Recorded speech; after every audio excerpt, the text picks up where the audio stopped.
Bismillahir Rahmanir Rahim. Anas bin Malik, may Allah be pleased with him, said, "The Messenger of God, peace and blessings be upon him, was among the best of men in character. One day he sent me to do something, and I said, 'I swear by Allah that I will not go.' However, in my heart, I felt I should obey what the Prophet had commanded me. So I set out and passed by some boys playing in the street. Suddenly the Messenger of God, who had come up behind me, caught me by the back of the neck. When I looked at him, he was laughing. He said, 'Go where I ordered you, little Anas.' I replied, 'Yes, I am going, Ya Rasulullah.' Anas said, 'By Allah, I served him for 7 or 9 years, and he never said to me regarding anything I did, 'Why did you do such and such?' nor regarding anything I left undone, 'Why did you not do such and such?'"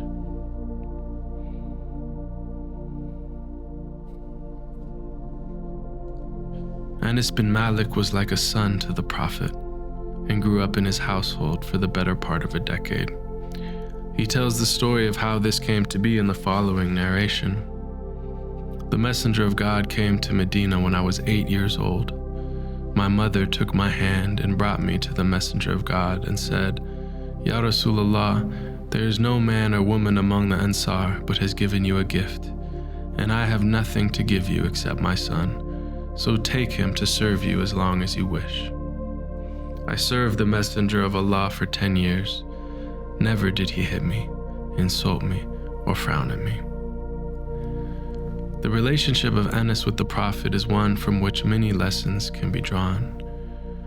First of all, Anas was 8 when he started serving the Prophet, and he did so until he was about 18. So we see him in his youth and his teenage years serving the Prophet. Anas shows in this narration that, like all children and teenagers, he was not always obedient, and sometimes even spoke back or was dismissive of what was asked of him. On this occasion, the Prophet asked him to run an errand. In response, Anas swears not to comply and goes to play outside with his friends. The Prophet comes out into the street, and Anas, likely fearing he might be in trouble, is met with his smile and his laughter, sallallahu alaihi wasallam. He is told again to go run the errand, to which he assents, "I am going, Ya Rasulullah." Notice here that the Prophet calls him Unais, which is a loving twist on his name, which means little Anas.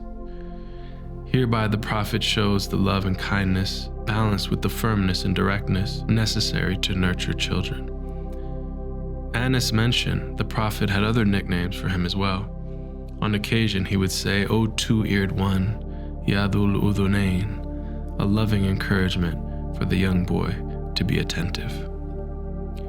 Any parent or teacher of children will consider it enough of a proof of prophecy that the beloved of God, sallallahu alaihi wasallam, never once said to the boy, "Why did you do that?" or "Why didn't you do that?" In his adulthood, Anas would recall fondly his childhood spent with the Prophet of God, and people would come from far and wide to ask him about his unique experience. Because of this, he became a narrator of many precious Hadith, which show the way the Prophet was with children. From the following, we can learn not only how the Prophet was with children, but how we should be with anyone under our care or direction. Anas said, "I have never touched silk or velvet softer than the palm of the Messenger of God, nor have I smelled a scent sweeter than the Messenger of God. I served the Messenger of God for 10 years, and he never said to me, 'Uff,' nor did he ever say to me about anything I had done, 'Why did you do that?' or anything I had not done, 'Why did you not do that?'" So this expression, "uff," is an expression of annoyance. So Sayyidina Anas is letting us know that the Prophet never even expressed the slightest annoyance at him, which again is truly miraculous for anyone who has raised young people and teenagers. Another hadith which shows the Prophet's compassion with children is also narrated by Anas. He said, I had a little brother who was named Abu Umair. He had a pet sparrow he used to play with, and it died. The Prophet entered one day and saw him grieving, so he said, What is the matter with him? They said, His sparrow has died.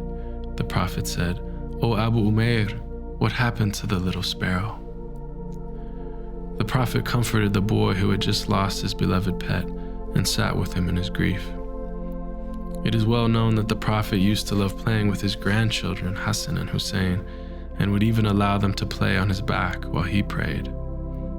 One of the companions narrated that one day when the Prophet led them all in prayer, the prostration was prolonged for so long that he put up his head to see what was going on, and when he looked to the front, he saw the grandson of the Prophet playing on his back while he was in sujood.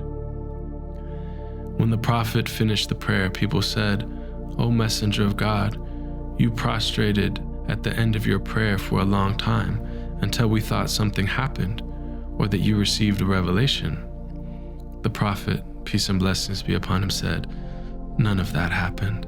Rather, my grandson was riding on my back, and I disliked to rush him before he met his needs.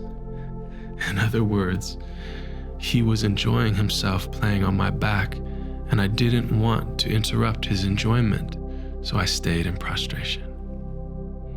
By this single prostration that happened over 1400 years ago, the Prophet is teaching us how to be with children, compassionate, patient, celebrating the fact that their playfulness and their joy is beloved to God, and we should never interrupt it if we can avoid it. The Prophet was affectionate and loving to children. Once a Bedouin, who was very rough and rugged, as the Bedouins tend to be, came to Medina and saw the Prophet kiss his grandchildren. He said to Rasulullah, Do you kiss your children? The Prophet said, Yes. The man said, By God, we never kiss our children. The Prophet responded, What can I do if God has taken rahmah away from you? If God has taken compassion away from you?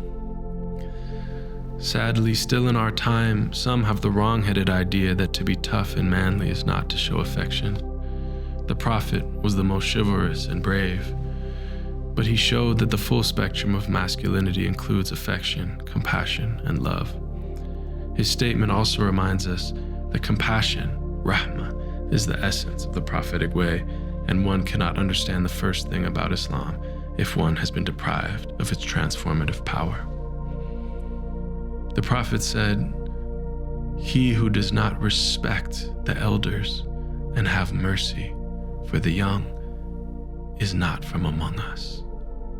This strongly worded statement is showing that it is essential to the prophetic way, essential to Islam, to have immense respect for elders and immense compassion for the youth.